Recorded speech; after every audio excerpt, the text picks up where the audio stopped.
Well, good day to you. Thank you very much for clicking on to this little extract.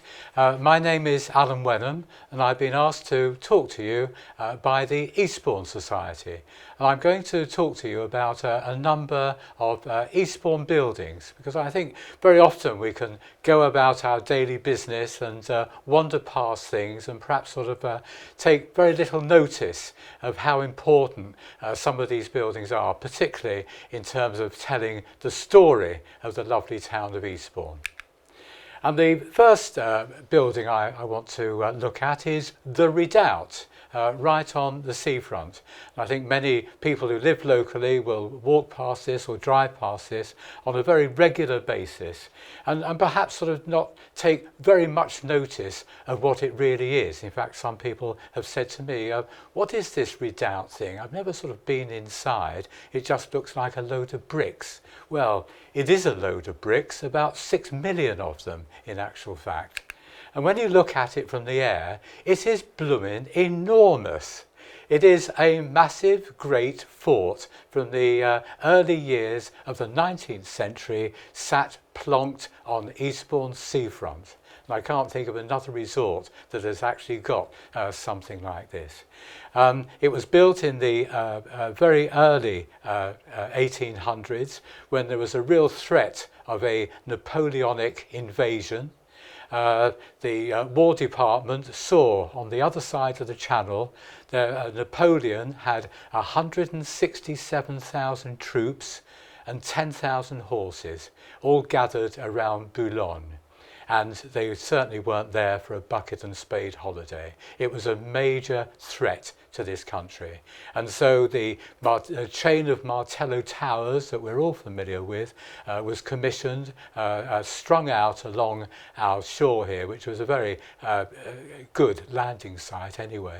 And this Redoubt fort was there really as a sheet anchor and the major supply point and the major garrison for that chain of Martello Towers. So as part of the Martello defences, started in 1803, effectively finished within 4 years, but they're doing other bits and bobs right up until 1810. Only one of 3 actually built. The other 2 are at Dymchurch and at Harwich, and this is regarded as being the best of the 3 in terms of condition. All of a sudden, 300 military men arrived in Eastbourne as the garrison for the fort.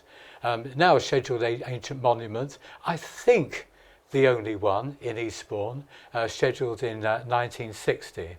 And the sad thing about it is that although it was complete in effectively complete 1807, between 1807 and 1810, the Battle of Trafalgar took place in 1805.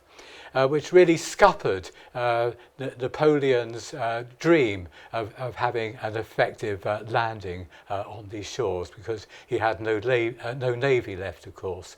So, as I say, the sad thing about it is that it was effectively redundant before it was even completed.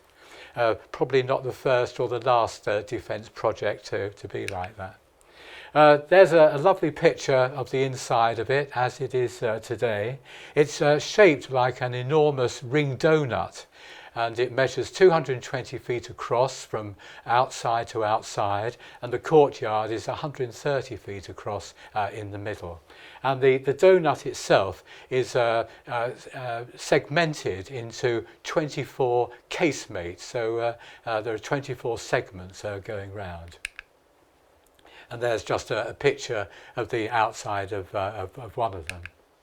And there's the gun platform, or the terre-plein, as it's called in military terms, where 10 cannon were mounted. Now, this was built substantially below ground. 75% of the fort is actually below the level of the surrounding ground. And that's why perhaps people don't notice it very much, but it gave a perfect height to the gun platform to help to repel an invasion.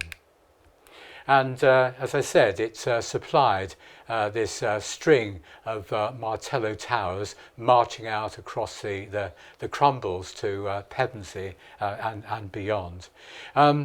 Each of these towers had a couple of cannon on them. The harsh reality is that a defence system like this was never really going to stop an invasion, but it would hold it up. It would buy a little bit of time, and that really was the main point of it.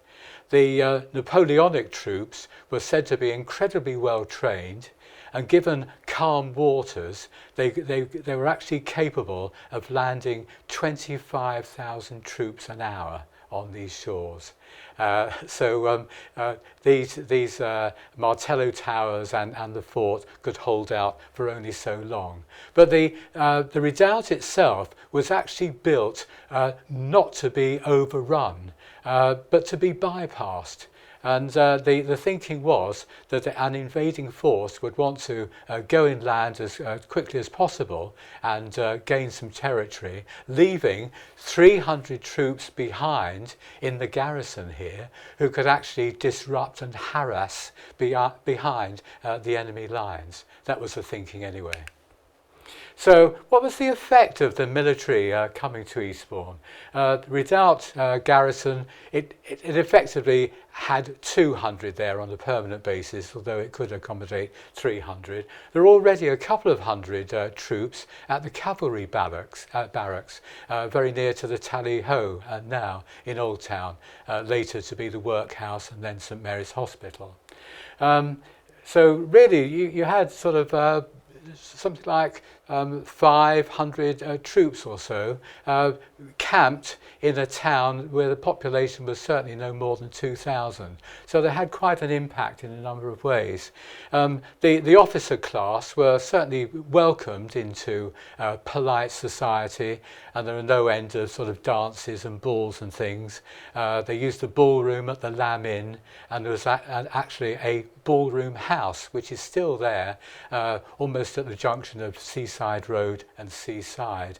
Later, many years later, for a time to become Eastbourne's Labour Exchange.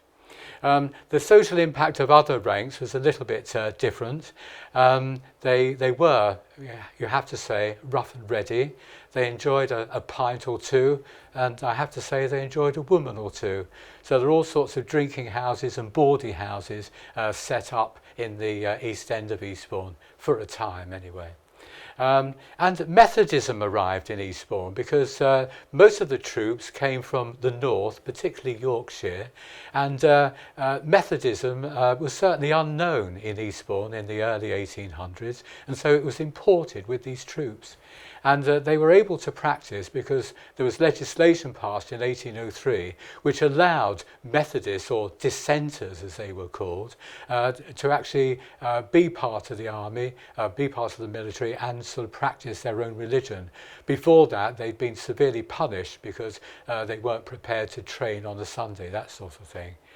And of course, supplies and ordnance are very important, and the TA centre that we know today, a site of about many acres actually on Seaside, still there, was set up as the ordnance yard and barracks as well, and for a time accommodated a military hospital.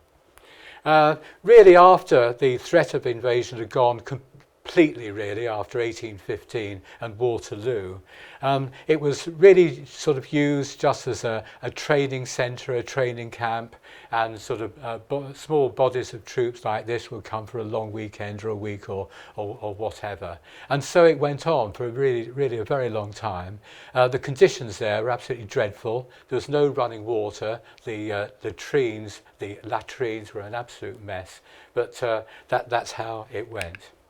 And the whole site that was purchased originally by the War Department for the fort stretched to 20 acres. And a major part of the 20 acres came up for auction in 1888. The council didn't bid, but later in the year managed to purchase a lot of the 20 acres, and they turned it into just sort of flower gardens, pleasure gardens really, for a time. And then in the early 1920s, and this was really part of an employment relief scheme, the Redoubt Music Gardens were constructed, and this lovely bandstand was moved from the side of the beach opposite Fusiades, where Fusiades is now, down to here, 1922, and you can see concert parties were held. That was improved later on. The fort you can see on the right-hand side of the picture was actually acquired by the council in 1926 for just £150. And they were able to take a more progressive approach with the music gardens. And a new bandstand, and this lovely colonnade, Art Deco colonnade was built, and you can just see how popular it is. This is the mid-1930s, and it was a band arena that could actually seat 2,000 people. So absolutely amazing, breathtaking really. And home to Uncle Bertie's concerts. Those who've lived in Eastbourne as children will probably be very familiar with Uncle Bertie's children's concerts. And the Redoubt Fortress itself, the inside, the courtyard, for many years accommodated really quite a splendid model village. And inside there was a grotto and aquarium for a time. And then sort of later on, really quite a good military museum was established. That disappeared 2 or 3 years ago because the building was in such a state in terms of damp, etc. It actually lost its museum license, and the museum had to move out. So it's in a state today where it's substantially empty. It is a scheduled ancient monument. It's not going to be shifted very quickly, and I think its future is still a little bit in doubt. But if you like, a very shy building in Eastbourne that had an absolutely major role at one time in its history. Right, by great contrast, the Grand Hotel. This is Cliff House, and it stands on St John's Ridge, fairly near to where the Hydro Hotel is today. And this was owned by a chap called William Earp, and he lived there with his wife Jane and his 13 children. And he was a developer and entrepreneur. And here's a map which was actually surveyed in 1873, and right down on the bottom left you can see the cliff, and that was his house. It was known as Earp's Folly because you might have noticed it had a tower on the roof and no chimneys. He hated chimneys, and that's why the tower was built, and that's why it was called Earp's Folly. But he looked down on this area here, which we now know as King Edward's Parade. And look at this. This is 1873. This is right on the edge of town. The Devonshire Park cricket ground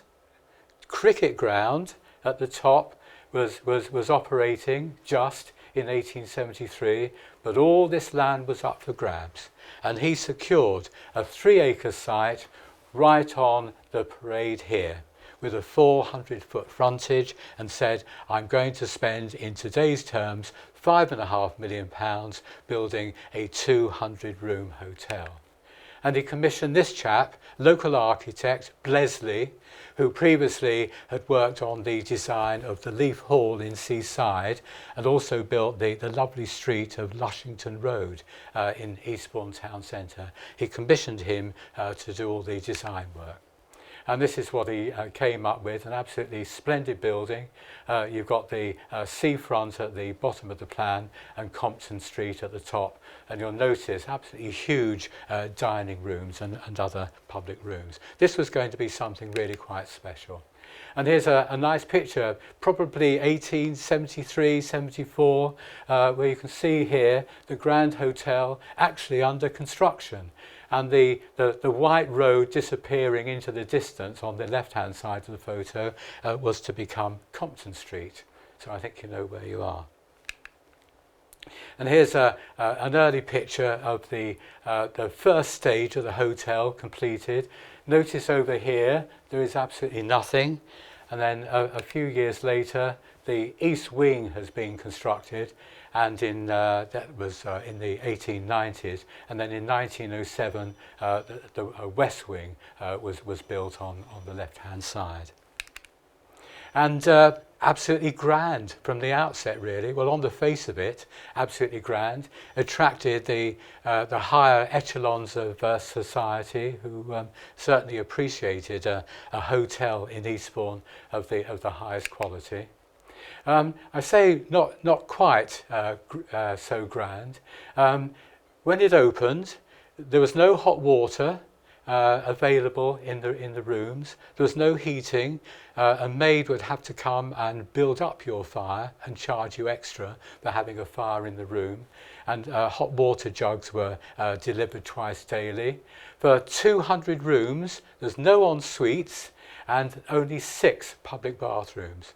And you go right through to the 1920s, 1930s, and you still had 30 public bathrooms, and not all rooms having en suites. So it wasn't absolutely perfect. Here's the dining room. Could seat 350 people at one time. Started to use separate tables, so a couple could sit at one table. Really quite unusual at the time. This was sort of something quite new. And of course, evening dress was de rigueur for dinner. So the gentlemen had to wear tails and the ladies had to wear long evening dresses. And here's a nice little advert for the Grand. This would be sort of, I don't know, 90s, probably just before the First World War. And you can see here how, of the 3-acre site, 2 acres of it has actually been used for those lovely landscape gardens. No car park there at the time. And at the back, and this was just 10 years after the hotel opened, so we're talking about 1887, 88, that lovely parade of shops was constructed along the rear, still there today, of course. You can see really quite a handsome building. So services and facilities had hydraulic lifts to all floors, became electrified lifts later. Talked about the dining room. You could have fox hunting by arrangement. Rooms were provided for the servants of the guests. So families would come to stay. They wouldn't want to rely on the hotel staff for service. They would bring their own retinue of servants with them. And separate accommodation had to be provided for the servants of the guests. It had, of course, its own telegraph office, so people could conduct their business across the world if they wanted to. And in the writing room, they actually mixed their own inks every day, which I think is quite remarkable. The manager, who was there for 29 years, a chap called Sam Ely, really developed the reputation of the hotel during those years. He and his wife were both very keen amateur musicians, and in fact Sam appointed a chap called Van Leer, a Dutchman, to be the director of music. And very quickly, Van Leer thought he'd change his name to Von Leer, because he thought that sounding German was a bit more sort of important in musical terms. Surprisingly, he changed it back again in 1914. Debussy stayed here in 1905, while he was putting the finishing touches to La Mer. And the BBC started to take a role in the 1920s. And here's Sam Ely, the celebrated manager. And this is Claude Debussy. He wasn't welcome at the hotel because he'd just escaped scandal in France. He was staying with his heavily pregnant mistress, Emma Bardac, who was the wife of a very prominent French financier. And It caused an absolute stink in France, and a lot of the guests didn't actually like him here. In fact, he wanted to use the hotel's piano, grand piano, to help him with his final composition, and the hotel refused. And he actually hired a piano from a shop in Terminus Road, which is now Superdrug. And the BBC. Now, the hotel manager, keen on music as I say, heard that the new BBC in 1923-24 was beginning to broadcast music from a hotel in Bournemouth. And he thought, oh, we can't have this. So he approached the BBC and said, have you thought about the Grand Hotel in Eastbourne? And they came along and did some sound tests and found that one particular part of the hotel, the Grand Hall, was in fact acoustically perfect for their needs. And they were able to do the whole broadcast using just one microphone. And here's sort of an advert of the Palm Court music from the Grand Hotel. And this went out every Saturday night from 25 right up until 1939. It's a little bit of a misnomer because the Grand Hotel never did have a Palm Court. It was all done from that great hall with its 42-foot high ceiling. And here it is, still there today. You can go and have a nice tea. And if you thought I was lying about fox hunting by arrangement, here we are. This picture is the proof. Quite amazing. And outside the little storey, clearly a lot of cabbies with their horses would wait to take guests wherever they wanted. And people felt a bit sorry for them being there, standing in all weathers. And in fact, by public subscription, this cabbie's hut or cabin was actually paid for in the early 1900s. And in fact, it so impressed two particular guests of the hotel, the King of Spain and the Queen of Greece, that they took the idea back to their respective capitals and actually had a replica built.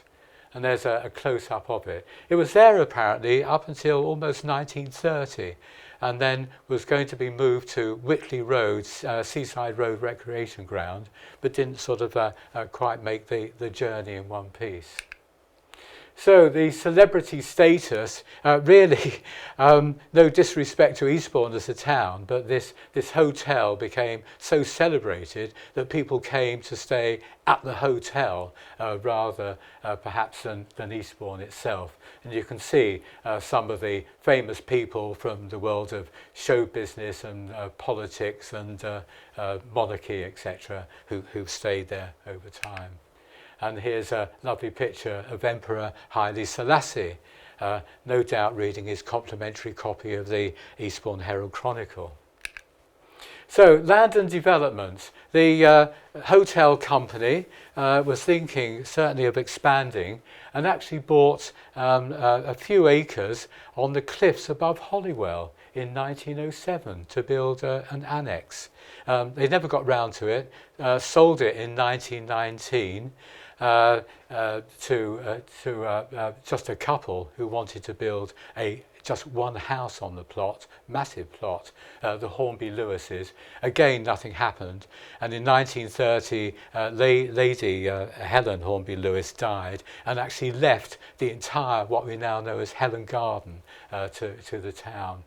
Also, the hotel bought 22 acres at what was called Willingdon at the time, nearer to Hampden Park really, to grow their own produce. And they had massive orchards and market gardens so that the hotel kitchen could actually say, with great justification, fresh local produce. And that was sold off in the early 1950s for the Selmerston Road area to be built. They also acquired in 1919 a 3-acre section on the west side of the top part of Terminus Road, from the seafront down to where, what used to be Co-op Corner. And they bought a 3-acre tract of land together with the large villas that were on the site at the time, because they'd heard that another hotel chain was aiming to build another five-star hotel by the sea in Eastbourne, and they thought this could be the only site. So this was a tactical acquisition. The hotel was never built, of course, and they sold it on. And Victoria Mansions, the block there now, was built there in 1926. And they also bought a stable block in Silverdale Road for people's cars. And I think this is just a lovely picture of the Grand Hotel garden department. Look at this chap driving his little truck. Second World War came along. And certainly by 1940, the Grand Hotel found that they only had 20 guests. And so the hotel closed in July 1940, and then a year later was actually taken over by the RAF for the RAF headquarters in this area. And I think a lot of people will know that Eastbourne was really quite extensively bombed during the Second World War. But the Grand Hotel, being very large and very prominent right on the seafront, somehow was not attacked in any way. And the rumour was that there was a clear instruction from the German High Command that it should not be affected in any way, because following a successful invasion, this would make an ideal summer home for somebody. So after the war, war always changes everything, of course. People wanted luxury, they were prepared to pay for it, but they wanted something a bit less stuffy. And the conference trade was beginning to take off in Eastbourne as well. And so the hotel had to sort of adjust and change. And we get to the 1960s, and De Vere hotels take over. The hotel is painted white. It always used to be grey, of course, and it was only painted white for the first time round about 1960. A new outside swimming pool with its plage was built, and the landscape gardens were cut right back, and the car park that we see today was installed. So that really brings us up to the present day. I think we're incredibly lucky to have in this town the only five-star hotel on a seaside location in the country, and we should be grateful for that for all sorts of reasons. Now, by way of total contrast, we're going to look at this, the Salvation Army Citadel in Langley Road, and this was built in 1890. And could accommodate up to 500 worshippers on the ground floor, and with a balcony and a nice stage at the front for the Salvation Army band to play. Now, the Salvation Army itself was created in 1865 nationally. It was very much Methodist in nature, or dissenters, as a lot of the established church would like to call them. They had a lot of trouble in their early years in many parts of the country, and they actually had trouble in Eastbourne as well, which we'll hear about in just a moment. Now, initially, they were accommodated here at the Leaf Hall in Seaside while they were waiting for their new premises, the Citadel, to be built around the corner. And there were early signs of trouble when the Leaf Hall started being attacked by stone-throwing yobs, and they had to put special guards up at the windows to protect the hall a little bit, and it was really a sign of things to come. So why were the Salvationists an issue in the first place? First of all, they were Methodists. The established church, the Anglican Church, really didn't like these Methodists, these dissenters, with their sort of very progressive ways. It was sort of very much sort of in-your-face religion from their point of view. People dressing up in uniforms and calling themselves generals and captains and majors, and marching around behind a brass band, making a real noise. They were primarily from the labouring classes, as they were called. And you think, well, so what? It was really quite important at the time, because up until 1850s, 1860s, you had the Chartist movement, talking about the rights of the working man. That then evolved into trade unions, and a lot of people in established society were really quite worried that the labouring classes were sort of getting above themselves and getting too organised. And now we have sort of organised religion, mainly sort of belonging to what they called these labouring classes. Sundays in Eastbourne were just weird. You weren't allowed to do anything. You couldn't swim in the sea. Gentlemen walking along the prom were expected to wear morning dress. Trade vehicles were not allowed on the prom on a Sunday, etc. And all of a sudden you get these people marching with their loud bands and singing and just upsetting everything. And Eastbourne Council decided to do something about it. There had been trouble in a lot of other towns in the country who had tried to put down the Salvationists by trying to ban their marches, etc., but had not been really successful because it had caused so much trouble. In fact, in 1884, in nearby Worthing, the riots in the seaside resort of Worthing got so bad that the Riot Act was read out and the military were called in. And if the Riot Act is read out, that really means you're in serious trouble. But nevertheless, that didn't dissuade Eastbourne Council. A year later, 1885, in the Eastbourne Improvement Act, they put a little passage in, a bylaw, there's to be no marching with bands on a Sunday, and they thought that would put pay to the Salvationists. In fact, it did the opposite. And you'll notice this thing about abstinence as well.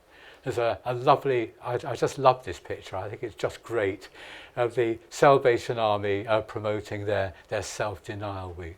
They were great advocates of laying off the demon drink, and that certainly didn't please a lot of local publicans, of course.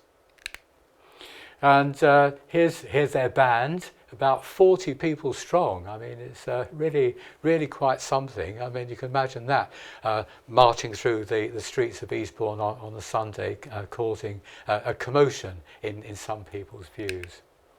And here's another picture. So, who were the troublemakers? Why did we get these riots? Well, it was down to what was called the Skeleton Army, which was a national movement, a loose sort of association of yobbos, I suppose, for want of a better word, particularly strong in the south of England. They didn't like the dissenters on religious grounds. They didn't like the idea of abstinence at all. And a lot of them just wanted a good old fight. It's like I suppose, the mods and rockers in the 1960s. And the council gave open support to the Skeleton Army.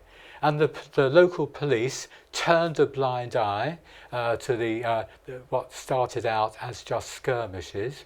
The publicans got the Skeleton Army all sort of riled up beforehand, before the Salvation Army started marching, and gave free beer to everybody. And quite interestingly, in this area, in Sussex, a lot of members of the Skeleton Army were actually recruited from the local bonfire societies. Isn't that interesting, the bonfire societies? And these skirmishes actually developed into full-scale riots, and they really were riots. And the people from the Skeleton Army, who really caused most of the trouble, were just sort of ignored by the police. But the Salvationists themselves got arrested for all sorts of things, like singing in the street or playing music too loudly or whatever. And certainly in the years 1890 and 91, they were imprisoned in their dens at Lewes Prison. In their dozens, I suppose, and each of them having a month-long sentence. So they really they really did suffer. It was blatant victimisation. And perhaps because it was sedate old Eastbourne, where sort of like nothing ever happened, you suddenly had these riots. People actually flocked in their thousands down from London every weekend just to see the spectacle of the Salvationists being attacked.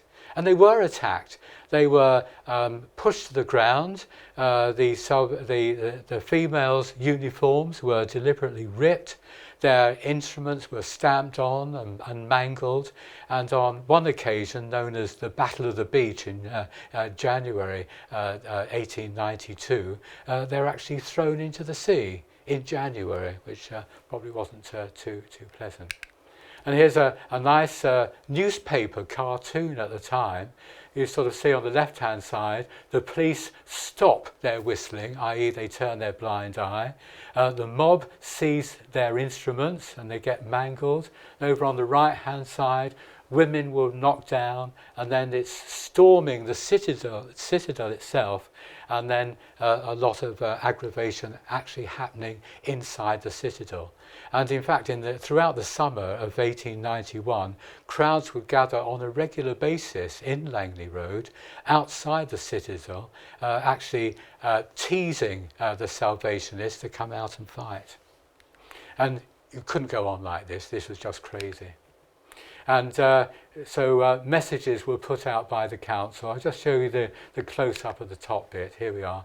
The Watch Committee earnestly request all the inhabitants of Eastbourne who wish to assist them in their efforts to prevent the Salvation Army from committing a breach of the law by forming processions on Sundays accompanied by instrumental music to refrain from, this is a bit tongue-in-cheek now, it's really an advert, to refrain from hurting, molesting or oppressing the members of the army or even going to watch. So the council really is still complicit in all this.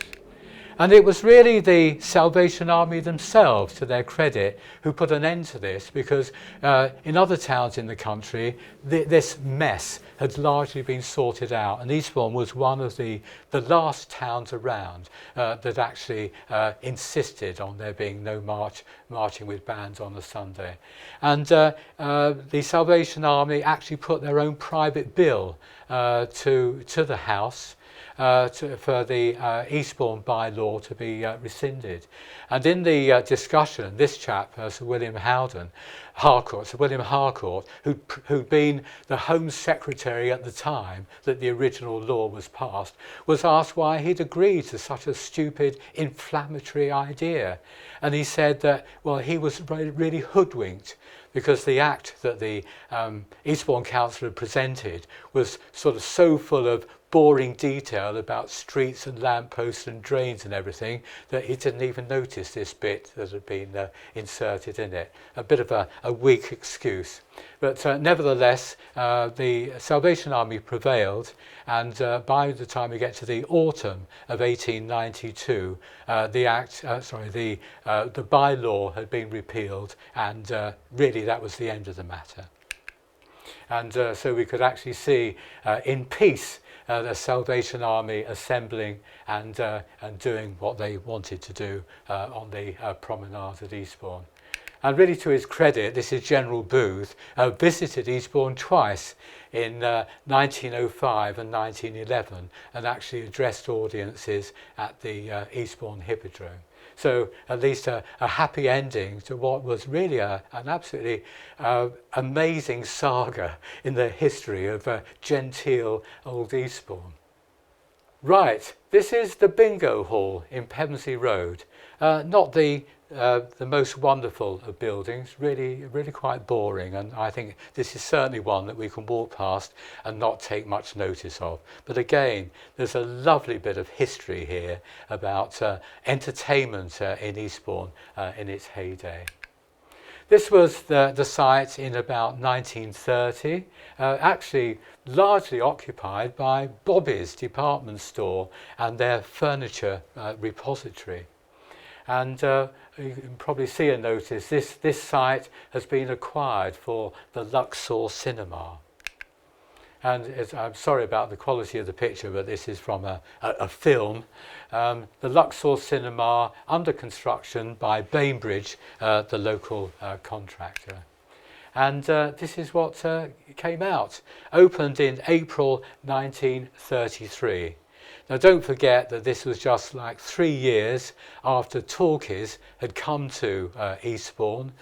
Before that, perhaps with the exception of the Picturedrome, renamed the Curzon later, with the exception of the Picturedrome, most of the cinema halls have been converted from other assembly halls, were really not absolutely wonderful.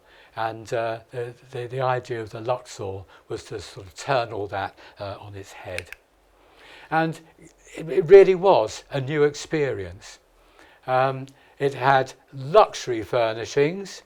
All the carpeting and the soft sofas had actually come from Bobby's department store. When you bought your ticket, it actually whizzed up out of the surface, and all sorts of things clicked and whirred. When you were actually in the auditorium, each individual ashtray was illuminated.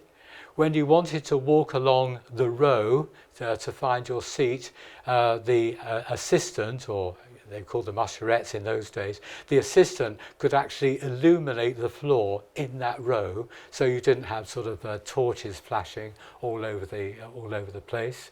There was a 6-rank theatre organ, and there was on-stage entertainment.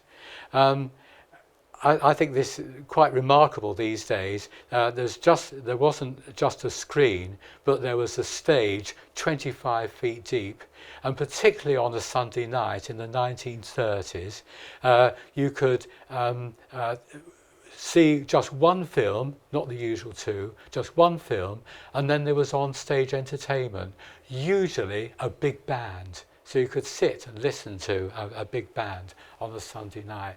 And look at the capacity, almost 2,000 seats. Now that number is 300 more than the current capacity of the Congress Theatre. It really was absolutely huge. And here's a lovely picture of the foyer, the Art Deco design throughout. It really was absolutely splendid. And I'm sorry, again, this sort of comes from a film, but you get an idea of the size of the auditorium. 1275 seats in the stalls and 700 seats just in the circle. And that circle is held up by just one girder, 75 feet across. An enormous auditorium. And there's the stage, 40 feet from one side to the other, 25 feet high and 25 feet deep. And you can just about see the organ in the middle. Absolutely. It's actually called a thunder and lightning organ, mainly because of how loud it was, and also all the flashing lights that went on around it. It's really quite something. And as I said, big bands on a Sunday. Look at the people who played there. Jack Parnell, Billy Cotton, etc. Really quite something. And here's an advert, actually, from the cinema programme in 1937. And it says, Union Cinemas, you can actually use a booking agency to book the acts that you see at the cinema. So they were really into on-stage entertainment. And here's it was acquired by the ABC Group in 1937, I think it was, but it didn't change its name to the ABC until the early 60s, about 1962. And for those who grew up in Eastbourne, they might remember the ABC Miners. So ownership, built by an independent circuit, and then 2 years later acquired by Union Cinemas. That was a large chain. And quite interestingly, Union had been sniffing around Eastbourne for a time, and had actually secured a site and a permission to build a new cinema at the corner of Junction Road and Tideswell Road, which is really under the fruit and veg in Sainsbury's at the moment at the Beacon.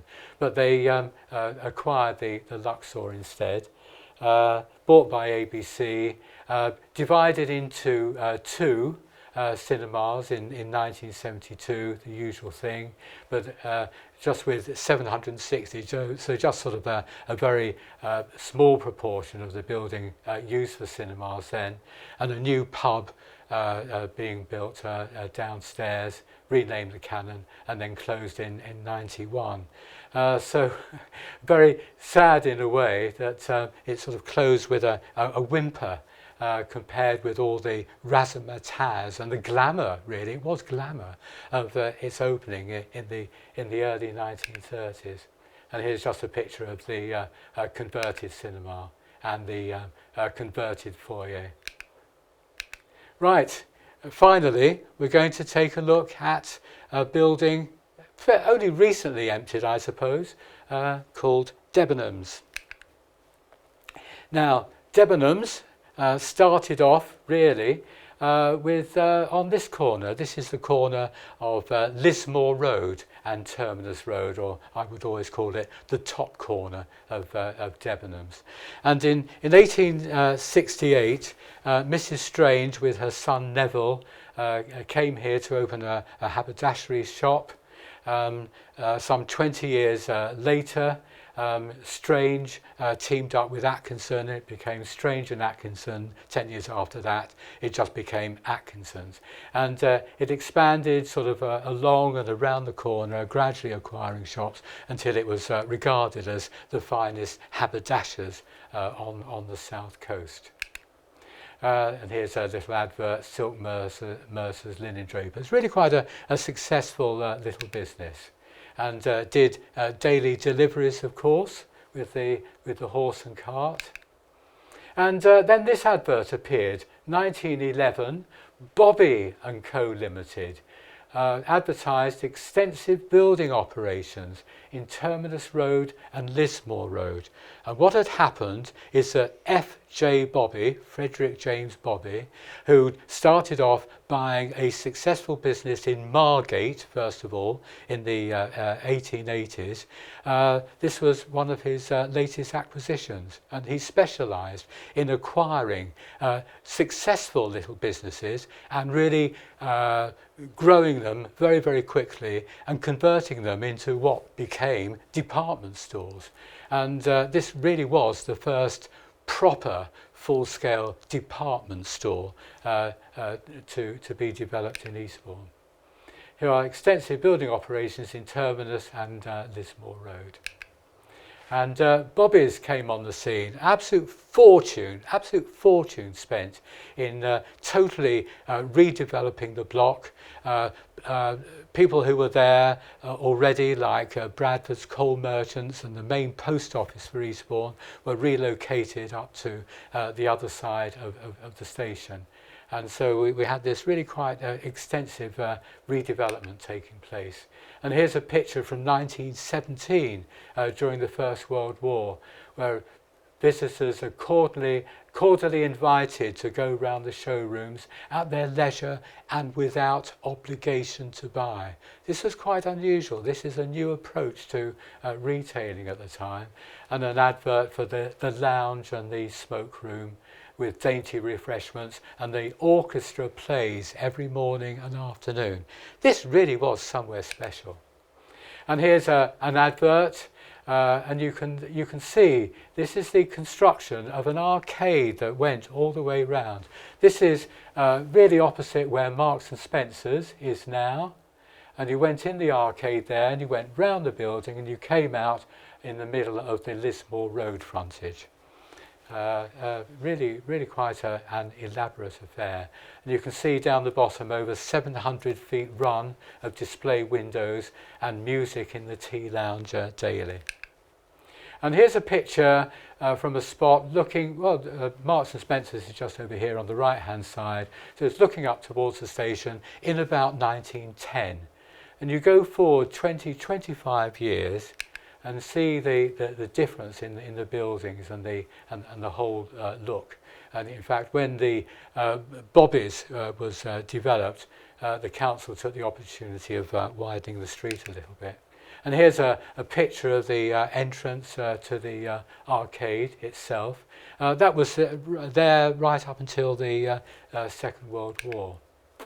And here's a nice advert again for Bobby's Cafe, table d'hôte and a la carte menus available. It's really quite something. It was, in a sense, one of the places to eat in Eastbourne.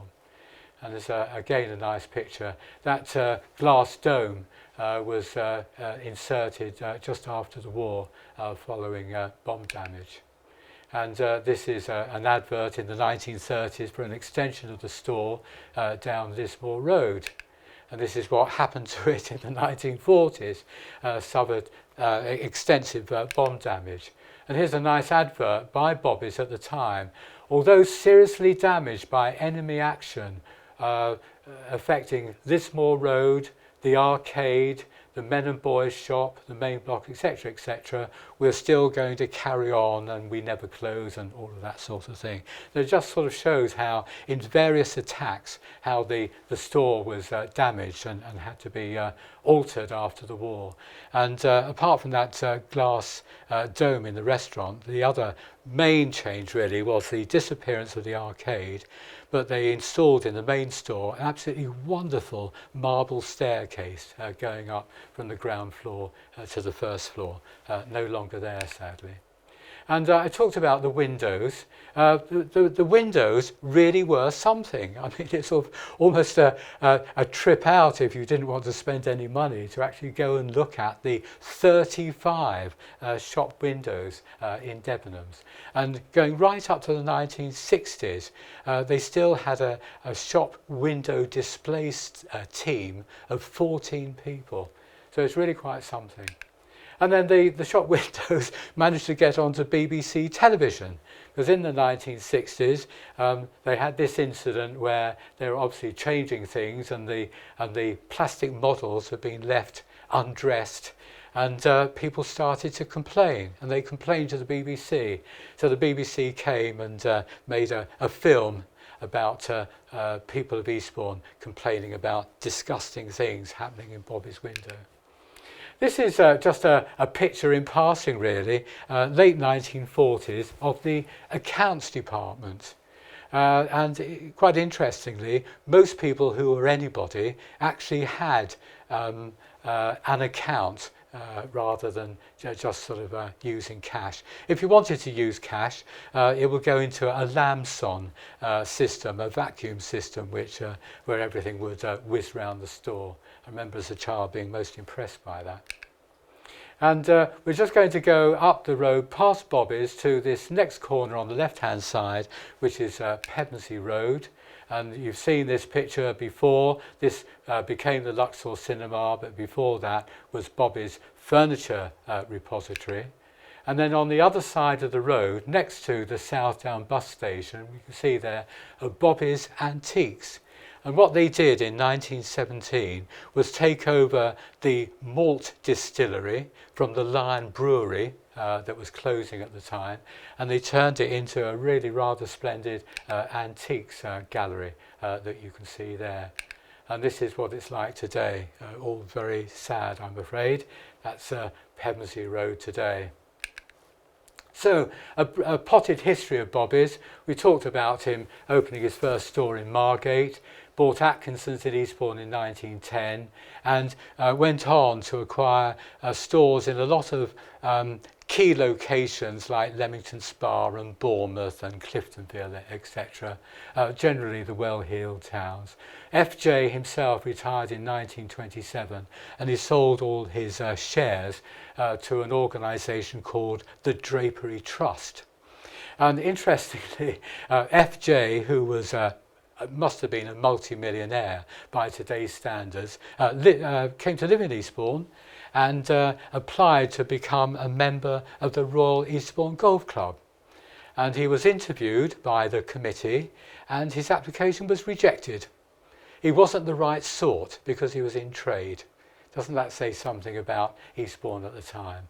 His son Arthur took over the business, and interestingly, a firm called Debenhams was also part of the Drapery Trust and really came to the fore in the 1960s. And in fact, the whole Drapery Trust group was rebranded as Debenhams in 1970. So local people might think, oh, Bobby's was taken over by Debenhams. It wasn't really. It was always part of the same group and just got rebranded. But I have to say, cheapened in the process.